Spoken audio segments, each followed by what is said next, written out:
Tiene a continuación la palabra el maestro John Saxe Fernández. Gracias. El colectivo que se encargó de la organización de este foro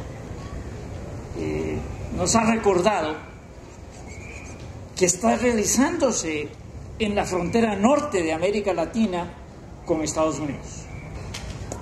Es desde este punto geográfico, desde este punto histórico neurálgico, aquí, en un país que aplica recetarios económicos del imperio con imperialismo, que garantizan que cada año sean expulsados de este país 600.000 personas. Aquí, con una población sometida a un implacable empobrecimiento por medio de una guerra de clases sin paralelo. Un país en el que 25 años de acumulados programas de ajuste estructural dejan devastado al campo y dejan de ser un asunto económico-social y se muta en un asunto policial-militar. Un país cuyo gobierno y oligarquía depredadora aceptaron formalizar el Tratado Norteamericano de Libre Comercio, ciertamente un estatuto de supeditación colonial solo comparable con la enmienda Platt, seguro superada en sometimiento por estructuras y operativas de facto como la Alianza para la Seguridad y la Prosperidad de la América del Norte.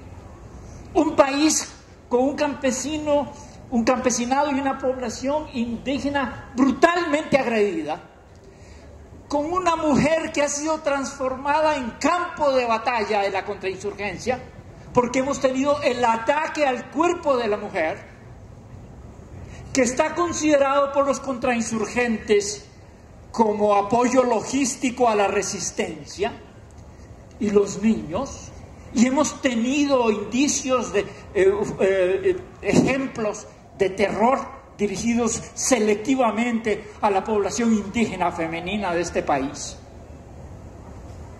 Es también un país repleto con más de 100 millones que organizan una resistencia civil pacífica y dicen ¡basta! En este país cobra inusitado relieve revisar el poder del capital, pero también las crecientes contradicciones del capital. Porque es en torno a ese poder y a esas contradicciones donde están las bases importantes para cobrar conciencia del orden de magnitud de la temática a que nos están convocando. Crisis civilizatoria. Y cuando dice la palabra crisis civilizatoria, se vienen a mente dos términos: guerra e incertidumbre. Incertidumbre a todo nivel. Decir que el asunto en torno a la globalización es el que nos va a llevar a un enfoque, es inclinarse por lo meramente descriptivo. México, más que una nación sometida a una globalización, es una nación sometida a una imperialización. Creo que tanto para Canadá como para México, esta es una categoría adecuada para interpretar lo que ocurre en la economía y la política del país, con las enormes diferencias de los llamados mercados laborales de Canadá y de Estados y de México. En nuestro caso, hace poco que nos visitó Choslowski en la UNAM, en una corta visita que hizo el año pasado, él mencionaba, aquí está asignado por un agresivo apartheid laboral. La privatización y extranjerización sigilosa, inconstitucional, de Petróleos Mexicanos y Comisión Federal de Electricidad. Y digo esto de inconstitucional porque es muy importante, porque la derecha está elaborando mecanismos de construcción social del enemigo y de construcción social de criminalización de la oposición, pero son ellos los que están fuera del lugar. Están fuera del orden y la normatividad constitucional que está vigente en este país. Y la apertura total a la producción subsidiada.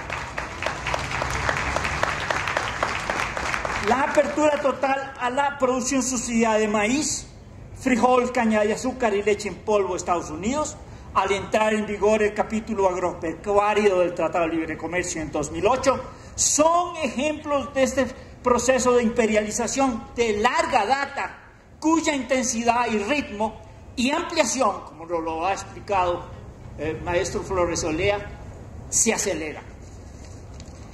Pero no es un proceso lineal. La imperialización sucede bajo una dinámica compleja, con una atroz ruina de la economía popular y de la economía de la clase media, que incluye una geopolítica del desalojo. Es una política económica que desaloja a los mexicanos de sus puestos de trabajo, los desaloja de las direcciones generales de petróleos mexicanos, desaloja a los campesinos de su espacio nacional, en medio de agudas contradicciones y paradójicamente de una crisis oligárquico-imperial y como en Estados Unidos, con fuertes impactos constitucionales y en los equilibrios cívico-militares. Estas reflexiones entonces están hechas desde el convencimiento de que cualquier diagnóstico de la actual condición civilizatoria requiere de instrumentos conceptuales y de análisis esenciales como el concepto de imperialismo y el análisis de clase. Lanzamos miradas hacia el futuro porque se nos pide reflexionar sobre la actual crisis civilizatoria, pero son miradas breves, solo sugerentes, sostenidas desde una constante y permanente auscultación del pasado. Y como reforzamiento a estas intenciones, reitero ante ustedes que en ninguna de estas reflexiones sigo el señalamiento de algunos, no harás juicios de valor, hago juicios de valor. Considero que la salud es mejor que la enfermedad, que la paz es más deseable que la guerra y el derecho a la libre autodeterminación, a la soberanía y al disfrute de los recursos naturales suyos es superior a la supeditación a los dictados del alto capital. Alto capital cuya cúpula ahora se reúne con sus peleles tercermundistas en un sitio cercano a unos cuantos pasos de sus cuentas bien resguardadas en los bancos suizos. Producto sin duda de lo que un conocido principal economista del Banco Mundial denomina sobornización, el primer paso al proceso de privatización de las grandes empresas públicas, petroleras, eléctricas, etc. No lo digo yo, lo dice Stiglitz.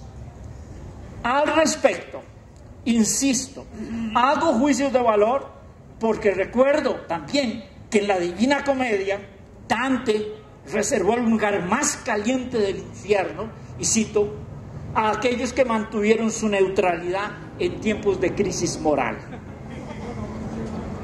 Las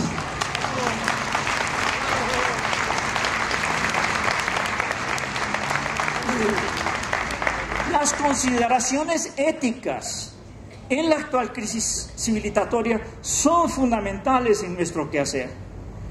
Como bien lo sabemos todos los integrantes de esta mesa y ustedes, la coincidencia de la modificación de las circunstancias y la actividad humana es el meollo de todo esfuerzo para una construcción social alternativa.